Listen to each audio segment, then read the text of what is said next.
আপনি যদি পাইলসের সমস্যায় ভুগে থাকেন অথবা আপনার আশেপাশে বা নিকটাত্মীয়র মধ্যে কারো পাইলস আছে বলে মনে হয়, তাহলে আজকের এই ভিডিওটি আপনার জন্য। আপনার যদি পাইলস নাও থেকে থাকে, যদি এই ভিডিওটি আপনি শুরু থেকে শেষ পর্যন্ত দেখেন, ইনশাল্লাহ আশা করা যায় আপনি পাইলসের মতো একটা ব্যাধি থেকে বেঁচে থাকতে পারবেন। আসসালামু আলাইকুম।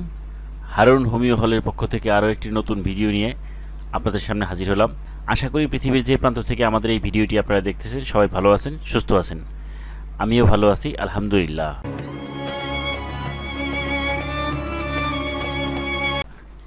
আজকের ভিডিওর মাধ্যমে আমরা খুব সংক্ষেপে পাইলস সম্বন্ধে ধারণা নেওয়ার চেষ্টা করব।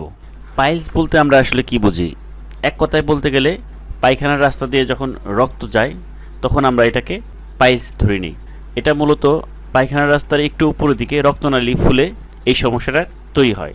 তবে এটার কয়েকটা পর্যায় আছে। তো এই বিষয়টা আমি খুব সংক্ষেপে আপনাদেরকে বলবো যাতে আপনারা ইজিলি বুঝতে পারেন। পাইলসের 4টা পর্যায় আছে। একটা হচ্ছে ফার্স্ট ডিগ্রি পাইলস, আরেকটা হচ্ছে সেকেন্ড ডিগ্রি, আরেকটা থার্ড ডিগ্রি, আরেকটা হচ্ছে সর্বশেষ অর্থাৎ 4th degree piles. First degree piles কখন হবে? যখন আপনার মনে হবে যে পায়খানার রাস্তা বা যে পাইলস, যে রক্তনালীর কথা বলতেছিলাম, এটা বের হবে ভাব কিন্তু বের হয় না। এটা হচ্ছে ফার্স্ট ডিগ্রি অবস্থা। এটা ভিতরের দিকে থাকে, তখন শুধু ব্লিডিং হয়, ফোটায় ফোটায় ব্লিডিং হতে পারে এবং এই সময় ব্যথা হতেও পারে, নাও পারে। আর সেকেন্ড ডিগ্রির সময় হচ্ছে মলত্যাগ করার সময় মলদ্বার বের হয়ে আসে, আবার মলত্যাগের শেষে একাই আবার ভিতরের দিকে ঢুকে যায়। আর থার্ড ডিগ্রি হচ্ছে মলদ্বার অলরেডি বের হয়ে গেছে এবং এটা যখন রোগী পায়খানা করে এরপর তার হাত দিয়ে এটাকে ভিতরের দিকে প্রবেশ করে দিতে হয়। আর সর্বশেষ অবস্থা হচ্ছে 4th ডিগ্রি। এই অবস্থায় আসলে আর ভিতরের দিকে দেওয়া যায় না এবং এই সময় প্রচণ্ড ব্যথা করে। এখন হোমিওপ্যাথির মতে এই ফার্স্ট ডিগ্রি এবং সেকেন্ড ডিগ্রি পাইলসের ক্ষেত্রে কিন্তু মেডিসিন আছে, অর্থাৎ সময় মতো যদি কেউ আসে তাহলে এই ব্যাপারে যদি সে চিকিৎসা নেয় ভালো কোনো হোমিওপ্যাথিক ডাক্তারের কাছ থেকে, তাহলে ইনশাল্লাহ সে সুস্থ হতে পারবে। তবে থার্ড ডিগ্রি এবং 4th ডিগ্রির ক্ষেত্রে বড় বড় ডাক্তাররা যেটা বলেন যে অবশ্যই তাকে ভালো একজন ডক্টরের মাধ্যমে অপারেশন করে নিতে হবে। তা না হলে আসলে কোনো ওষুধে কিন্তু এখানে ভালো হওয়ার সম্ভাবনা একেবারে নেই বললেই চলে। তো এখন আসেন, আপনি কীভাবে বুঝবেন যে আপনার পাইলস হয়েছে কিনা? এটার কিন্তু কিছু লক্ষণ আছে। প্রথমত হচ্ছে আপনার পায়খানার সময় ব্লিডিং হবে, ফোটায় ফোটায় হতে পারে এবং প্রথম দিকে কিন্তু কিছুটা তাজা রক্ত বের হবে। আর দ্বিতীয় যে লক্ষণটা, এটা অবশ্য সব ক্ষেত্রে নাও হতে পারে, সেটা হচ্ছে পেইন অর্থাৎ ব্যথাটা। তো পাইলসের ক্ষেত্রে অনেক সময় ব্যথা হতেও পারে, আবার নাও হতে পারে। বেশিরভাগ ক্ষেত্রে আসলে পাইলসের প্রথম দিকে কোনো ব্যথা থাকে না ব্লিডিংয়ের সময়। আর থার্ড হচ্ছে সোয়েলিং অফ দ্য রেকটাম, অর্থাৎ মলদ্বার ফুলে যায়। তো এই লক্ষণগুলো যদি আপনি আপনার মধ্যে দেখতে পান তাহলে আপনি ধরে নিতে পারেন যে আপনার পাইলস হয়েছে। তো এখন আসেন যে আসলে পাইলসটা কেন হয়। এর মূল কারণ হচ্ছে কনস্টিপেশন অর্থাৎ কষা। যার পায়খানা অত্যন্ত কষা তার এই পাইলস হওয়ার সম্ভাবনা খুবই বেশি। এবং আমাদের দেশে মা এবং বোনদের আমরা এই বিষয়টা বেশি দেখি যে তাদের পাইলসের সমস্যা বেশি হয়, কারণ তারা পানি কম পান করেন, এতে তাদের কষা হয়। আরও একটা কারণ হচ্ছে দীর্ঘদিন যদি কষার জায়গায় এর বিপরীত অর্থাৎ ডায়রিয়া যদি থাকে তাহলেও কিন্তু পাইলস হতে পারে।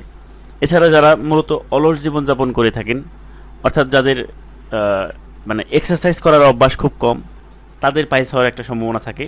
আর একটু আগে যেটা বললাম যে পানি কম খেলে আপনার পাইলস হওয়ার খুবই সম্ভাবনা থাকে। তো পাইলসের রোগীদের ক্ষেত্রে গরুর মাংস খাওয়া যাবে না একেবারেই, তাদের বেশি বেশি শাকসবজি এবং মৌসুমি ফল খেতে হবে। আর মেডিসিনের ক্ষেত্রে যদি আমি বলি, তো পাইলসের ক্ষেত্রে যে মেডিসিনটা দিয়ে হচ্ছে বেশি চিকিৎসা করা হয় এইচকিউলাস হিপ, এটা একটা হোমিওপ্যাথিক মেডিসিন। এছাড়া পাইলসের প্রথম দিকের ক্ষেত্রে খুব ভালো কাজে দেয় সালফার এবং নাক্স ভূমিকা। এর সাথে একটা বায়োকেমিক ওষুধ আছে যেটার নাম হচ্ছে ফেরামফস। তো এই ওষুধগুলো আমরা যদি ব্যবহার করি সেক্ষেত্রে খুব ভালো কাজে দেয়। এছাড়া আরেকটা ওষুধ আছে কোলেনসোনিয়া, যেটা লাল রক্ত যদি বের হয়, রোগী এসে যদি বলে যে আমার খুব লাল রক্ত যায় পায়খানার সাথে, সেক্ষেত্রে কোলেনসোনিয়াটা খুব ভালো কাজ করে। তবে এই ব্যাপারে আমরা বলবো যে যদি আপনার এই ধরনের কোনো সমস্যা থাকে সেক্ষেত্রে আপনি খুব দক্ষ একজন ভালো হোমিওপ্যাথিক চিকিৎসকের শরণাপন্ন হয়ে তার কাছ থেকে চিকিৎসা নেবেন। তবে যদি আপনার মনে করেন যে আপনার থার্ড ডিগ্রি বা 4th ডিগ্রি পাইলস হয়ে গেছে আমি যে লক্ষণগুলো বললাম, সেক্ষেত্রে আসলে মেডিসিনের ভরসা না করে আপনার খুব দ্রুত খুব ভালো একজন সার্জনের কাছ থেকে চিকিৎসা নিয়ে অপারেশনের মাধ্যমে আপনি সুস্থ হতে পারেন।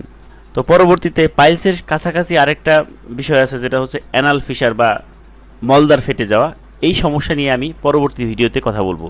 তো যারা আমাদের চ্যানেলের ভিডিও রেগুলার দেখতে চান এবং আমাদের সমস্ত আপডেট সবার আগে পেতে চান, তাদেরকে অনুরোধ করব আমাদের চ্যানেলটিতে সাবস্ক্রাইব করে রাখুন এবং এর পাশে থাকা বেল আইকনটি একটা ক্লিক করে রাখুন, এবং আমাদের ভিডিও ভালো লাগলে একটা লাইক দিবেন, আর ভালো না লাগলে দেখতে থাকুন, ইনশাআল্লাহ একসময় ভালো লেগে যাবে। তো সবাই ভালো থাকবেন। আল্লাহ হাফেজ।